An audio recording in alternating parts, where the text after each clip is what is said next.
Bonjour à tous. Dans cet exercice, nous avons une installation électrique monophasée. Nous avons une phase et un autre. Et la tension efficace entre la phase et le neutre égale à 230 volts. Dans cette installation, nous avons 10 lampes. Chaque lampe consomme une puissance active égale à 100 watts avec un facteur de puissance égal à 1.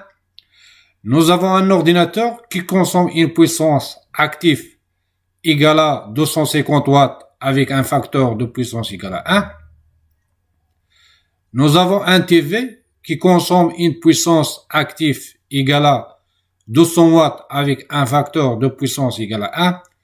Et nous avons un moteur d'un congélateur qui consomme une puissance active égale à 3000 watts avec un facteur de puissance égal à 0,85. Le but de cet exercice, c'est de calculer les valeurs efficaces du courant I1, le courant consommé par le récepteur 1, le courant I2 consommé par le récepteur 2, le courant I3 consommé par le récepteur 3, le courant I4 consommé par le récepteur 4 et le courant total consommé par toute l'installation, le courant I. Pourquoi il faut calculer ces courants? Si on détermine les valeurs efficaces du courant de chaque départ qui alimente les récepteurs, ici nous avons quatre départs, un départ pour chaque récepteur, on peut déterminer le calibre de disjoncteur pour la protection des départs. C'est par exemple, je trouve que le courant I1 égale à 3 ampères, donc ici je peux installer un disjoncteur de 10 ampères. Par exemple, si je trouve que le courant I4 égale à 6 ampères ou 8 ampères, donc ici je peux installer un disjoncteur de calibre 16 ampères. Aussi, il ne faut pas oublier d'installer une protection générale pour toute l'installation, ici, à l'entrée de l'installation. Et le calibre de la protection générale, il dépend du courant I qu'on va calculer dans cet exercice. On va commencer pour calculer le courant I1 consommé par le récepteur 1. Nous avons le facteur de puissance de récepteur 1 égale à 1. Donc, le Φ1 égale à cosinus moins 1 de 1 égale à 0. D'où le sinus Φ1 égale à 0. Ça, d'une part. D'autre part, nous avons la puissance active par définition égale à la tension efficace fois le courant efficace fois le facteur de puissance. Donc, I1 égale à la puissance active de 10 lampes P1, la puissance active de 10 lampes égale à 10 fois 100. 100, c'est la puissance de chaque lampe. Donc, la puissance totale de 10 lampes égale à 10 fois 100, qui est 1000, divisé par la tension efficace. La tension efficace entre phase et neutre égale à 230 fois le facteur de puissance 1. Donc, si on fait le calcul, on va trouver que le courant I1 égale à 4,35 ampères. La puissance réactive de récepteur 1 des lampes. Nous avons par définition la puissance réactive Q1 égale à U fois le courant I1 fois sinus phi. Puisque nous avons sinus phi égale à 0, donc la puissance réactive de récepteur 1 égale à 0,20.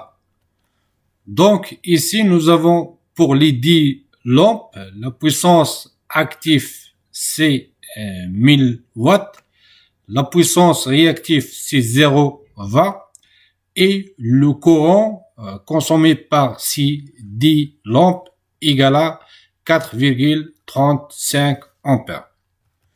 De la même façon, pour le récepteur de l'ordinateur, nous avons le facteur de puissance égal à 1, donc phi2 égale à 0, donc le sinus phi2 égale à 0. Ça d'une part. D'autre part, nous avons P2 par définition égale à U fois I2 fois cos phi2, d'où le courant I2 égale à P2 qui égale à 250 divisé par U fois cos phi, 230 fois 1. Si on fait le calcul, on va trouver que I2 égale à 1,09 ampères. Et la puissance réactive Q2 par définition c'est U fois I2 fois sinus phi2, et puisque sinus phi2 égale à 0, donc Q2 aussi égale à 0,20. Pour le récepteur 3, le TV, nous avons la même chose, cos phi 3 égale à 1, donc phi 3 égale à 0, donc sinus phi 3 égale à 0. P3 égale à U I3 fois cos phi 3. Donc, nous avons I3 égale à 200 divisé par 230 fois 1. Si on fait le calcul, on va trouver que I3 égale à 0,87 ampères. Et la puissance réactive égale à U fois I3 fois sinus phi 3. Sinus phi 3 égale à 0, donc la puissance réactive Q3 consommée par le TV égale à 0,20.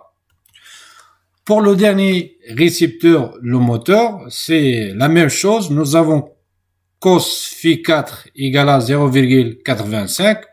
Donc, phi 4 égale à cos moins 1 ou arc cosinus de 0,85. Si on fait le calcul, on va trouver que phi 4 égale à 31,79 degrés. Donc, sinus phi 4 égale à sinus 31,79 degrés. Si on fait le calcul, on va trouver que sinus phi 4 égale à 0,527. P4, la puissance P4 égale à la puissance active consommée par le moteur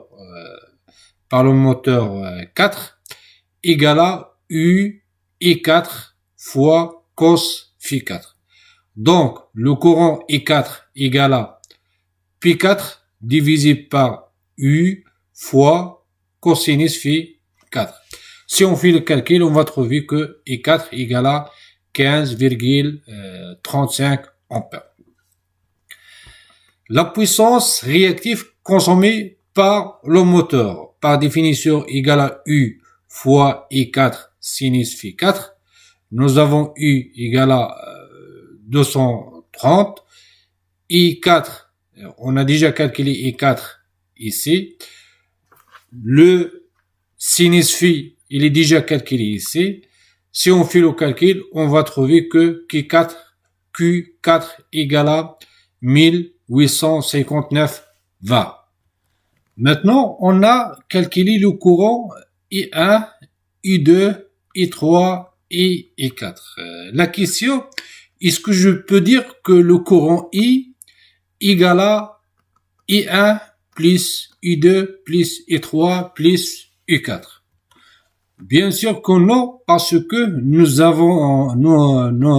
n'avons pas le même facteur de puissance pour tous les récepteurs. Ici, nous avons le facteur de puissance pour ces trois récepteurs égal à 1 et pour ce récepteur égal à 0,85. Donc, puisque nous n'avons pas le même facteur de puissance pour tous les récepteurs, donc je peux pas faire la somme du courant pour calculer le courant total I. Donc, comment on va procéder pour calculer le courant total I? Pour calculer le courant total I, je dois d'abord calculer la puissance active totale consommée par les récepteurs et la puissance réactive totale consommée par les récepteurs. Nous avons par définition la puissance active totale consommée par cette installation égale à la somme de toutes les puissances actives consommées. De même, la puissance réactive totale consommée par l'installation égale à la somme des puissances réactives consommées par chaque récepteur. Donc, nous avons le P total égal à 1000 10 lampes plus 250 plus 200 plus 3000. Si on fait le calcul, on va trouver que P total égal à 4450 watts. De même pour la puissance réactive Q total. Cette puissance égale à la puissance réactive des lampes qui égale à 0 ampère plus la puissance réactive consommée par l'ordinateur qui égale à 0 var plus la puissance réactive consommée par la télé qui égale à 0 var plus la puissance réactive consommée par le moteur qui égale à 1859 var. Si on fait la somme, on va trouver que Q total égale à 1859 var. Après le calcul de la puissance active totale et la puissance réactive totale, je peux calculer la puissance apparente totale par cette relation. Nous avons S total égale à le racine carrée de Q total au carré plus P total au carré. Si on fait le calcul, on va trouver que la puissance apparente totale égale à 4822,74 VA. Et je sais aussi que la puissance apparente S totale égale à U fois le courant total. Donc le courant total égale à S total qui est 4822 divisé par 230. Si on fait le calcul, on va trouver que le courant I égale à 20,97 ampères.